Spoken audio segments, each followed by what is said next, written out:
Why do you need a passive income? A question we often get is, what is a passive income? Now, it's very sad that a question like this would be asked by so many people. And the reason it's asked, what is a passive income, is because only 2% of all the people on this planet earn a passive income. Only 2%.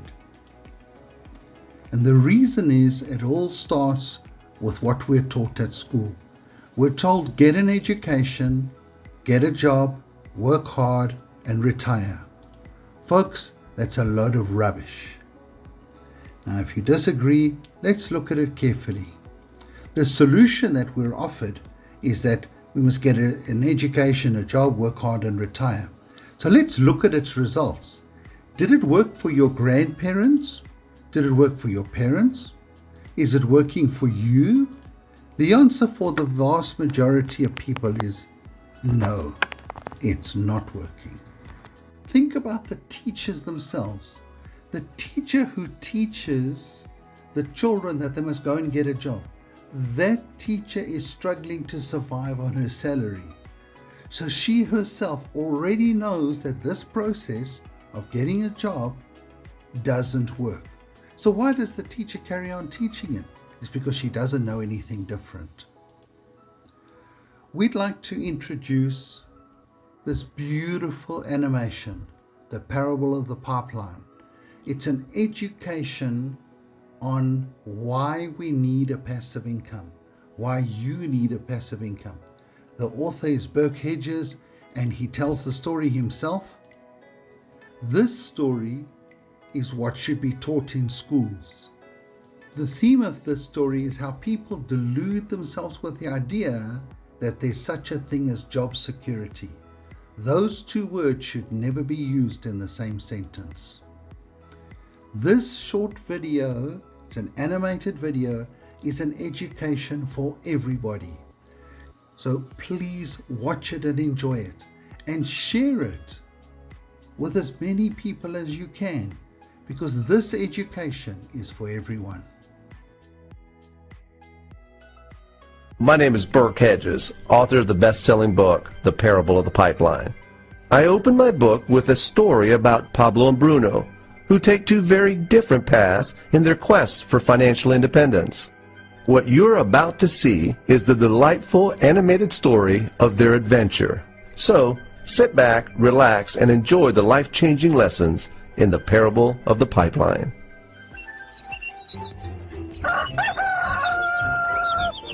Far away, in a small village, near a beautiful valley, lived two friends, Pablo and Bruno.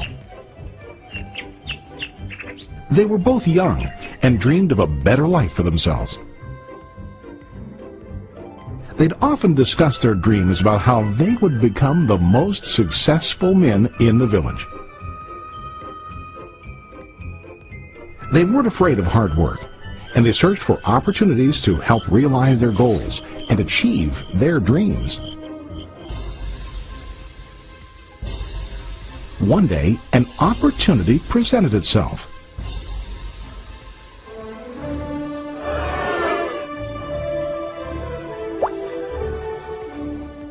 The mayor of the village decided to hire two people to bring water from a spring up on the mountain, across the valley, back down to the village. They were to be paid based on the amount of water delivered to the village. Bruno and Pablo enthusiastically got to work. Every day, from morning till evening, they carried buckets to and from the spring. They worked hard, carrying water to the village. In the evening, they'd return home with their day's wages.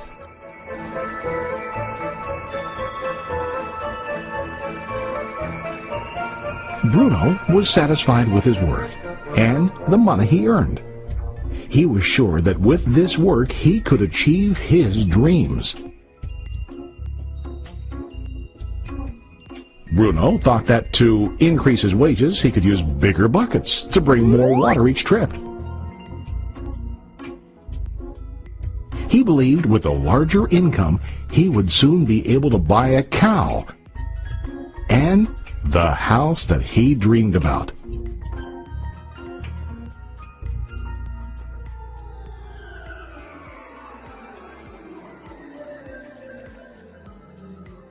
Now, Pablo was not satisfied.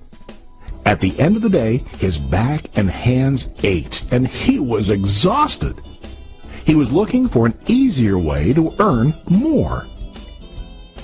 One day, an idea occurred to Pablo. He imagined building a pipeline to deliver the water from the mountain spring to the village. With this pipeline, he could get more water to the village without carrying buckets back and forth from the spring to the village. Soon, he got very excited about his idea and began to plan. Pablo, of course, shared his idea with his friend Bruno and asked him to join with him to work on and help build the pipeline. Bruno thought the idea was crazy. All Bruno could think about was what his money could buy today and how to get it quicker. He felt that building a pipeline would slow him down and delay him in achieving his goals. Instead, Bruno got bigger buckets and went more often back and forth, fetching water. He was sure that with this method, he could make more money. Pablo decided to build the pipeline on his own. He understood that it would not be easy to build, and it would take time to complete the pipeline.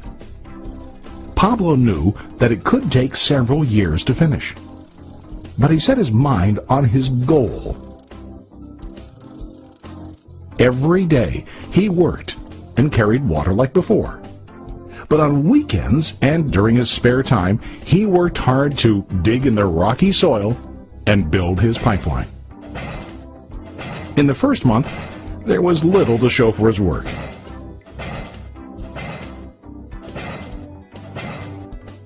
Bruno and the villagers laughed and teased him.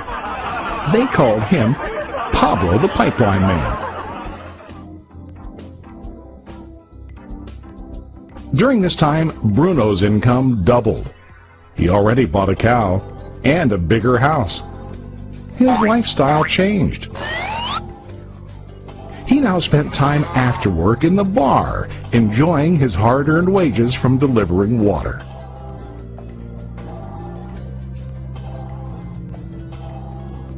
What Bruno didn't realize was that his body was starting to stoop from carrying heavy buckets every day.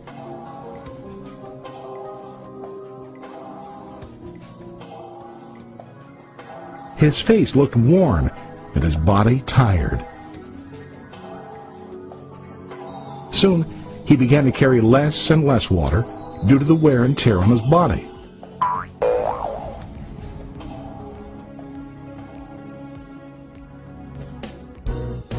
Month after month, Pablo worked. Soon a year passed, and then a second year. Finally, Pablo finished his pipeline. He now used his pipeline to deliver water to the village instead of carrying buckets. Pablo was now earning more money than ever before.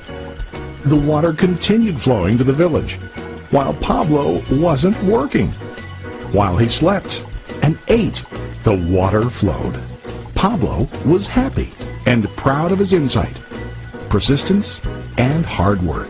Now his income flowed as long as the water flowed through his pipeline.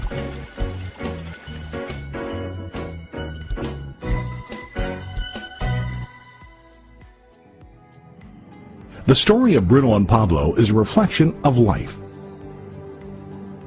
Their jobs symbolize what most people do to earn money. Bruno gets his money using buckets.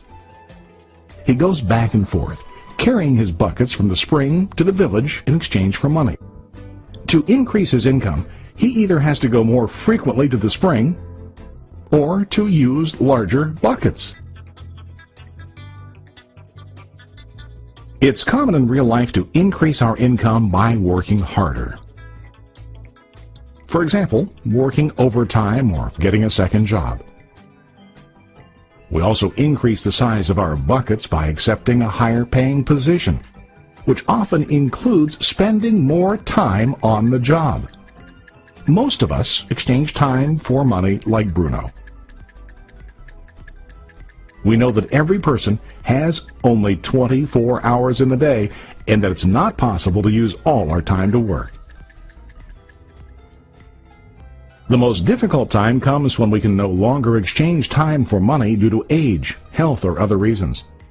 Then, our income stops. Now let's review what Pablo did. Very wisely, Pablo did not exchange all of his time for limited income, but he used some of his time to build a pipeline. He knew that the pipeline would bring ongoing income as long as the water flowed. An ongoing income that multiplied the time he worked each day. Pablo knew that someday, maybe because of age or health, he would no longer be able to exchange his available time for money. Pablo knew that if he could make his idea of a pipeline work, then he only has to do the hard work of building the pipeline. After the pipeline was completed, Pablo was able to monitor and maintain the flow of water to ensure that his income will continue. Pablo has shown us that to earn an income, we don't always have to directly exchange time for money. There really are better ways. How about you? Are you still like Bruno, who directly exchanges time for money? Or do you want to be like Pablo, building and maintaining a pipeline for ongoing income? If you are interested in the idea of building your own pipeline, contact the person who lent you this presentation. You can start building your pipeline today. Thank you for watching this beautiful video. We're offering a limited opportunity where you can earn a healthy, lifelong monthly passive income and create your own pipeline. And instead of having stress, anxiety, and worries, you can create peace of mind and financial certainty. Please visit clicklikeearn.com. Thank you very much for your time.